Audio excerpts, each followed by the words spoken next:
నమస్తే. ప్రస్తుతం మనతో పాటు సీనియర్ జర్నలిస్ట్ భరద్వాజ్ ఉన్నారు. ఆయనతో మాట్లాడదాం. నమస్తే సార్. నమస్తే సార్, పవన్ కళ్యాణ్ ప్రస్తుతం ఇప్పుడు డిప్యూటీ సీఎం, ఆయనకి గిఫ్ట్ ఇస్తూ ఆయన మేనల్లుడు సాయిధరం తేజ్ ఒక మాట అన్నారు. ఏంటంటే ఆయనలో ఉన్న చిన్న పిల్లాడికి ఈ గిఫ్ట్ అంటూ ఒక చిన్న పిల్లలు ఆడుకునే గిఫ్ట్ ఇచ్చారు. దీన్ని ఎలా చూడొచ్చు అంటారు? అంటే స్టార్ వార్స్ వీటికి సంబంధించిన ఇవేవో గేమ్స్కి సంబంధించిన ఎక్విప్మెంట్ ఇచ్చాడు ఆయన. నిజానికి తనకి అవి ఆయనే పరిచయం చేశాడు అని కూడా చెప్పుకున్నాడు. అంటే మేనమామ కాబట్టి మేనల్లుడికి ఇవన్నీ గిఫ్ట్లు ఇచ్చి ఉంటాడు ఆ రోజుల్లో ఆయన.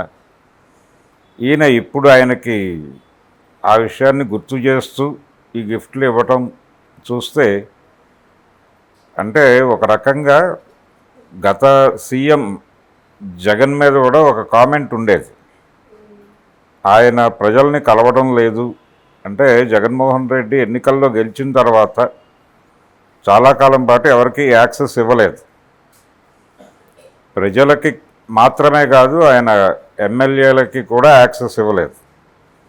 ఏం చేస్తున్నాడు ఈయన అక్కడ తాడేపల్లి ప్యాలెస్లో అని ఒక చర్చ జరిగేది. పబ్జీ ఆడుకుంటున్నాడు ఆయన అనేవాడు. అయితే జగన్మోహన్ రెడ్డి అసలు నాకు ఫోనే లేదు, నేను ఎప్పుడూ ఫోన్ వాడలేదు, ఎవరో అంటే ఒక కాంటాక్ట్ నెంబర్ ఉంటుంది, దాని నుంచి నేను మాట్లాడతాను అని చెప్పాడు. ఈ మధ్య కూడా చెప్పాడు అన్నమాట. అయితే ఆయన పబ్జీ ఆడుతున్నట్టుగా కొన్ని ఫొటోసు అది మార్ఫింగ్ చేశారా, లేకపోతే ఒరిజినల్గా ఆయన ఏదన్నా చూస్తుంటే స్నాప్ తీసి అలా చెప్పారా? పబ్జీ జగన్మోహన్ రెడ్డి అనేటువంటి రెండు పదాలు పక్కపక్కన చాలా కాలం పాటు నడిచినాయి. మరి ఇప్పుడు ఈయనేమో డెప్యూటీ సీఎం అయ్యాడు, ఆయనకు పట్టుకెళ్ళి టాయ్స్ ఇస్తే రేపు పొద్దున పవన్ కళ్యాణ్ మీద కూడా ఈ రకమైనటువంటి ట్రోల్ మొదలయ్యేటువంటి ప్రమాదం ఉందనే విషయం సాయిధరం తేజ్ గుర్తించి ఉండాల్సింది. అంటే రాజకీయాలు, సినిమాలు, సెలబ్రిటీసు, పొలిటీషియన్స్ ఎవరైనా సరే పబ్లిక్ లైఫ్లో ఉన్నవాళ్ళు ట్రోల్ అనేటువంటి ఒక ప్రమాదపు అంచుల్లో సంచరిస్తున్నట్టుగానే చూడాలి. ఎందుకు వాళ్ళు అక్కడ ఏరియాలు సంచరిస్తారంటే, ఏది దొరికితే దాన్ని ట్రోల్ చేయటానికి ట్రోలర్స్ రెడీగా ఉంటారు. ఈ మధ్య రామ్ గోపాల్ వర్మ ఈ ట్రోలర్స్ని దయ్యాలతో పోలుస్తూ మాట్లాడాడు. నిజమే ఒక రకంగా అది. అంటే ప్రతి గ్రూపుకి, ప్రతి ఐడియాలజీకి కూడా ట్రోలర్స్ ఉన్నారు, ప్రతి పార్టీకి ట్రోలర్స్ ఉన్నారు విడిగా. అంటే గ్యాంగ్స్ని మెయింటైన్ చేస్తున్నారు వీళ్ళు, డబ్బులు ఇచ్చి, వేతనాలు ఇచ్చి. ఈ వేతనాలు ఇచ్చి మెయింటైన్ చేస్తున్నటువంటి ట్రోలర్స్ అందరికీ కూడా సాయిధరం తేజ్ పవన్ కళ్యాణ్కి ఈ గేమ్ ప్యాక్ గిఫ్ట్ ఇవ్వడం ద్వారా ఒక ట్రోల్ మెటీరియల్ని సప్లై చేసినట్టుగా భావించాల్సి ఉంటుంది తర్వాత నెమ్మదిగా. రేపు ఆయన ఏదన్నా ఇన్సిడెంట్కి అంటే ఆయనకి ఇచ్చినటువంటి శాఖలకి సంబంధించి ఏ విషయంలోనైనా ఆయన సరిగా స్పందించకపోయినా, లేకపోతే ఆ సమస్యని పరిష్కరించాల్సిన పద్ధతిలో పరిష్కరించకపోయినా, లేదు ఆయన శాఖలకు సంబంధించి ఏదైనా ఇబ్బందికరమైనటువంటి పరిస్థితి జనాలకు ఏర్పడినా వెంటనే ఆయన గేమ్స్ ఆడుకుంటున్నాడు, స్టార్ వార్స్ ఆడుతున్నాడు అని చెప్పి మొదలుపెట్టేస్తారు. ఇదొక ప్రమాదం ఉంది. కాబట్టి ఇది కూడా దృష్టిలో పెట్టుకుని చేస్తుంటే బాగుండేది. ఆయనలో ఉన్నటువంటి ప్రతి మనిషిలోనూ బాల్యం తాలూకా ఒక ప్రభావం నడవాలి. బాల్యం తాలూకా ప్రభావం లేని మనిషి చాలా క్రూయల్గా మారతాడు, ఎవరైనా కావచ్చు. అది అంటే ఇది సైకాలజిస్టులు చెప్పిన విషయమే. ప్రతి మనిషిలోనూ ఏ మనిషిలో అయితే బాల్యం కొంచెం ఎక్కువగా బతికి ఉంటుందో అతను కొంత హ్యూమన్గా ఉంటాడు, మానవీయంగా వ్యవహరిస్తాడు ప్రపంచంతోనూ, తన తోటి మనుషులతోనూ. బాల్యం పూర్తిగా చనిపోయినటువంటి వ్యక్తి, బాల్యం అంటే భయపడేటువంటి వ్యక్తి చాలా ప్రమాదకరంగా మారుతాడు సమాజానికి అనేది సైకాలజిస్టులు చాలా కాలంగా చెప్తున్నటువంటి విషయం. నిజమే అది. అంటే బ్యాడ్ పీపుల్లో చాలా వరకు వాళ్ళు బాల్యంలో అనుభవించినటువంటి పెయిన్స్ పనిచేస్తాయి.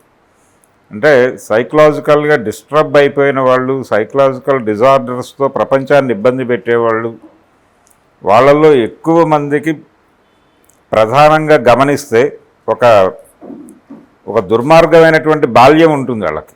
బాల్యాన్ని గుర్తు తెచ్చుకోవాలంటే భయపడేటువంటి పరిస్థితి ఉంటుంది. అలాంటి వాళ్ళు చాలా ప్రమాదకరంగా మారుతారు సమాజానికి.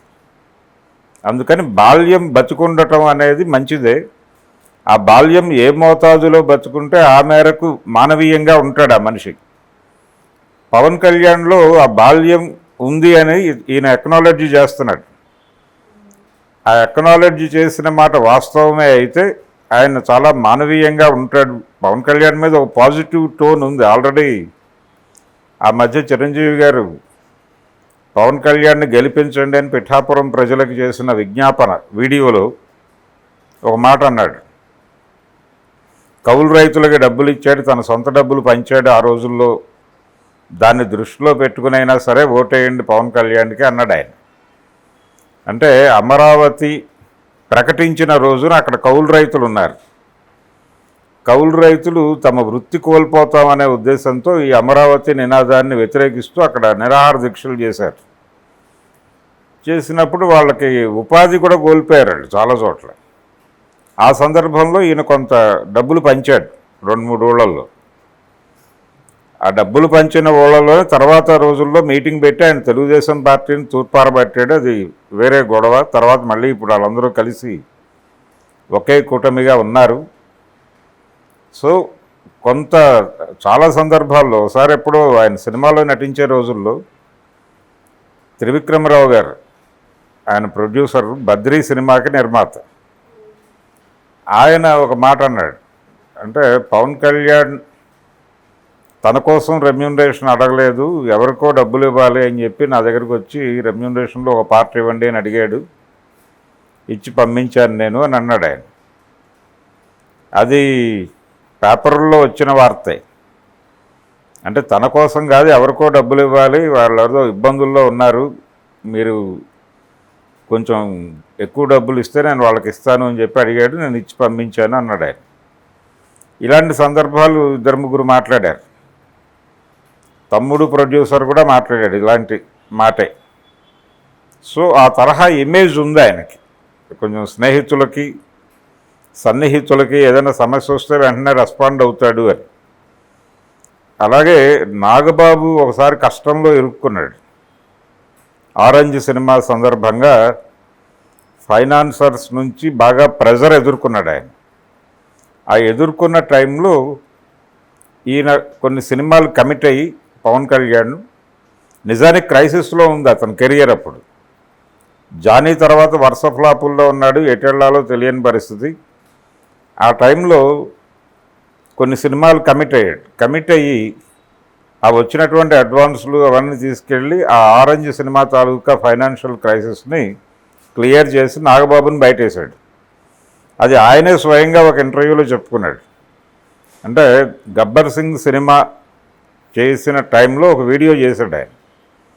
ఆ వీడియోలో చెప్పుకున్నాడు, ఈ దబాంగ్ అనేటువంటి సినిమా చాలా ఇల్లాజికల్గా అనిపించింది నాకు చూసినప్పుడు, కానీ ఈ సినిమాని రీమేక్ చేసే పరిస్థితి నాకు వస్తుందని నేను అనుకోలేదు, కానీ చేయాల్సి వచ్చింది, చేశాను. చేయటానికి కారణం అప్పుడున్నటువంటి నా కండిషను, నాకు డబ్బులు అవసరం, నాకు కాదు మా అన్నయ్యకి అవసరం, మా అన్నయ్య ప్రాబ్లంను తీర్చడం కోసం ఇవన్నీ కమిట్ అయ్యి చేశాను, నా మనసుకు నచ్చిన పాత్రలేం కాదు అని చెప్పాడు ఆయనే స్వయంగా.